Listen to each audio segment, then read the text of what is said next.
ராம் ராம். வாழ்க வளமுடன். Voice of காஞ்சி நேயர் அனைவருக்கும் இனிய மாலை வணக்கம். திருத்துறைப்பூண்டி மருந்தீஸ்வரர் கோவில் அது எப்படி பிரசித்தம் அப்படின்னா, திலீபன் சக்கரவர்த்தி அப்படிங்கிறவர் ஒருத்தர் வாழ்ந்துட்டு இருக்கார். அந்த திலீபன் சக்கரவர்த்தி காட்டு வேட்டைக்கு வந்துட்டு இருக்கார். அப்போ ஒரு பொன்மான் ஒரு ஆண்மான் ரெண்டும் அங்க உலாவின்னு இருக்கு. இவர் ஆண்மானை பார்த்து குறி வைக்கிறார். ஆண்மான் இறந்து போயிடுறது. இறந்து போன உடனே இந்த பெண்மான் தவிச்சு போறது. இந்த பெண்மான் ஒரு முனிவர் வேடத்துக்கு அது மேல விழுந்து பிறண்டு அழறது. அப்போ இந்த ராஜா அங்க விரைஞ்சு வரார். விரைஞ்சு வந்தாக்க, நான் வேணும்னு செய்யல, இத நான் ஆண்மான் மானுங்கிற மாதிரி நான் நினைச்சுட்டு பண்ணல அப்படின்னு இவர் சொல்றார். எது எப்படியோ இது தவறு நடந்து போயிடுத்து, நான் மன்னிப்பு கேட்டுக்கிறேன் அப்படின்னு சொல்லிட்டு சொல்றார். அது அந்த பொன் காதுல விழல. அவ இப்படியே அலப்பாயரா, என் கணவனை உயிர் தெழுக்கணுமே, என்ன பண்றது அப்படின்னு யோசிச்சுட்டே இருக்கும்போது இவர் அந்த மகரிஷி திலீப சக்கரவர்த்தி தன்னோட குருவை அழைக்கிறார், மானசீகமா அழைக்கிறார். நீ எங்க இருந்தாலும் எனக்கு இப்போ ரொம்ப அவசியம் உங்களோட அட்வைஸ், நான் ஒரு இக்கட்டான சூழ்நிலையில இருக்கேன் அப்படிங்கிறார். அப்போ அவரும் வரார். அவர் யாருன்னு கேட்டா வசிஷ்டர். வசிஷ்டர் கிட்ட இவர் வந்த உடனே, நான் வேணும்னு இத அம்பி எய்து கொள்ளல, இத மானுன்னே நான் ஃபர்ஸ்ட் நினைக்கல, ஆனா இது ரெண்டு மானு ஆணும் பொண்ணுமா உலாவின் இருந்திருக்கு, எனக்கு தெரியல, நான் வேணும்னு எதையுமே பண்ணல அப்படிங்கிறார். சரி, ஓகே, உங்களுக்கான டைம் இப்ப இந்த மானை திரும்ப உயிர் தெழணும் அப்படின்னாக்க, இவ பொண்ணா இருக்கா, பொண்ணா மாறிடுறா, உருமாறிடுறா. அதனால இவருக்கு நீ போய் இந்த காட்டுல ஒரு இடத்துல ஒரு சிவாலயம் இருக்கும், வில்வமர காடு. அது வில்வமர காட்டுல ஒரு சிவலிங்கம் இருக்கும். அந்த சிவலிங்கத்துக்கிட்ட போய் நீ பிரேயர் பண்ண, அபிஷேக ஆராதனை பூஜை எல்லாம் பண்ண, அவர் உனக்கு கருணை காட்டுவார். ஏன்னா ஏற்கனவே இவர் ஒருத்தருக்கு ஹெல்ப் பண்ணியிருக்காரு. அவர் பெரிய மகரிஷி, அவருக்கு ஹெல்ப் பண்ணியிருக்கார். அது செத்து போனவா உயிரோட வந்திருக்கா. அதனால அவர் உன்னோட இந்த மானை திரும்ப பழைய நிலைக்கு கொண்டு வரத்துக்கான வாய்ப்பு, சாத்தியக்கூறு அவருக்கு மட்டுமே இருக்கு, நீ அங்க போ அப்படின்னு அவர் சொல்றார். அதுதான் இந்த திருத்துறைப்பூண்டி மருந்தீஸ்வரர் கோவில். அந்த சிவனுக்கு அபிஷேக ஆராதனை பூஜை எல்லாம் பண்ண இவளோட பிரேயர் அப்படியே நிதர்சனமா அவ கண் எதிர்க்கவே வருது. இந்த கீழே துவண்டு கிடந்த இந்த ஆண்மான் அப்படியே உயிர் தெழுந்து ஆனா மாதிரி இவ கிட்ட வரா. அந்த பெண் கிட்ட, அந்த பெண்ணும் அவ்வளவு அழகு, அவ்வளவு பூரிப்பு, அவ்வளவு சமத்து. அந்த தன்னுடைய பிரேயர்னாலையும் சாவித்திரி மாதிரி தன்னோட கணவனை மீட்டுட்டு வரா இல்லையா, சத்தியவான் சாவித்திரி, அந்த மாதிரி இவ இந்த ஆண்மானை இழுத்துட்டு வரா, உயிர் தெழுக்க வச்சுட்டு வரா.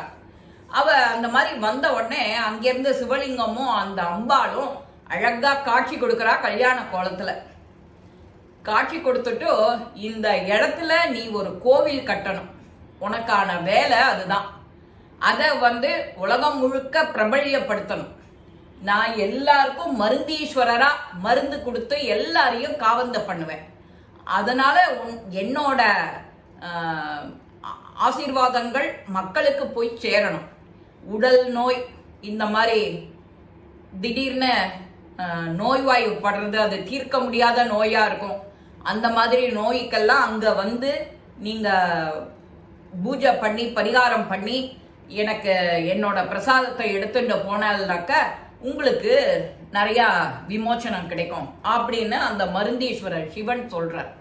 சிவன் ஏற்கனவே இவகிட்ட அவரோட தீர்த்தங்கள் இருக்கு இல்லையா, அந்த தீர்த்தத்தை 3 தடவை கை நிறைய அள்ளி அப்படியே அந்த மான் மேல தெளி அப்படின்னு அந்த வசிஷ்டரும் சொல்ற.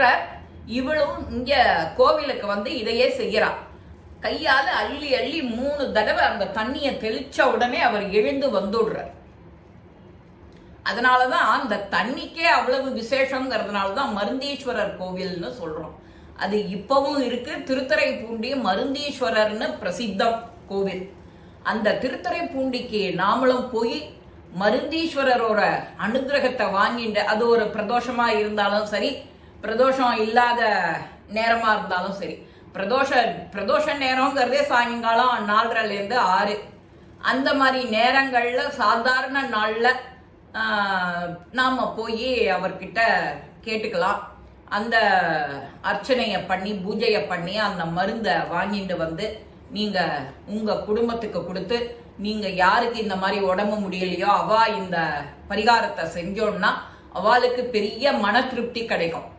இந்த உபாயத்தை அவர் சொல்ல, இந்த பொண்ணு அதை கேட்க, அந்த ஆண்மானும் பொன்மானும் காவந்தாகி அந்த திலீப சக்கரவர்த்திக்கும் அந்த சாபத்திலேருந்து விமோச்சனம் ஆகுது. ஒத்தொத்தருக்கு ஏதோ ஒரு சாபத்தினாலதான் இது இவர் கொல்லணும்னு இருக்கு. கொன்னவர் ஒரு முனிவர். அந்த முனிவர் வந்து ஒரு ஆண்மானா வேடம் எடுத்துட்டு வர்றார். திரும்ப தன்னுடைய பழைய ஒரிஜினல் இதுக்கு போறார். உடனே இவளும் கண்டுபிடிச்சுட்டு இவ பெண்ணா மாறுறா. அப்போ ஒத்தொத்தருக்கு ஏதோ ஒரு சாபம் இருக்கிறதுனாலதான் இந்த சாப விமோச்சனமாயி ஒன்னொன்னா நிவர்த்தி ஆறுது. உடனே மருந்தீஸ்வரர் அனுகிரகம் பண்றார். இந்த மாதிரி நமக்கும் என்னெல்லாமோ ஜென்மா எடுக்கிறோம். எத்தனையாவது ஜென்மம்னு தெரியாது நமக்கு. இனி ஜென்மம் இருக்காங்கிறதும் தெரியாது. அதனால எந்த ஜென்மத்துல என்ன பாவம் செஞ்சிருந்தாலும் அதுக்கு ஒரு பரிகாரம் மாதிரி திருத்துறைப்பூண்டி மருந்தீஸ்வரர் கோவிலுக்கு போய் அங்க இந்த பரிகாரம் செய்யணும்னு அவங்க கூட அவசியம் கிடையாது. அந்த க்ஷேத்திரத்தை மிதிச்சு அங்க ஒரு பிரேயர் பண்ணி ஒரு அபிஷேக ஆராதனைக்கு பணம் கட்டி, முடிஞ்சா அதுக்கான வஸ்திரங்கள் திரவியங்களை நாம வாங்கி கொடுத்து நமசிவாயா சொன்னாலே நமக்கு வீடு பேரு நிச்சயம் கிடைக்கும். நமச்சிவாய வாழ்க அப்படின்னு 4 பேருக்கு நாம சொல்லி அது அங்க 4 பேருக்கு காதுல விழுந்தாலே உனக்கு நிச்சயம் இந்த